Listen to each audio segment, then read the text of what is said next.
আইয়ামে জাহিল যুগে এইখানে বেনাতগুলারে জীবন্ত কবর দেওয়া হইতো বা মারা হইতো।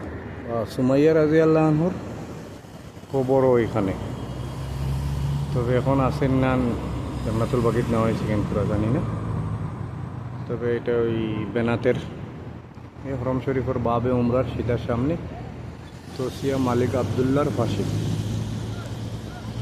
এই জায়গাটা।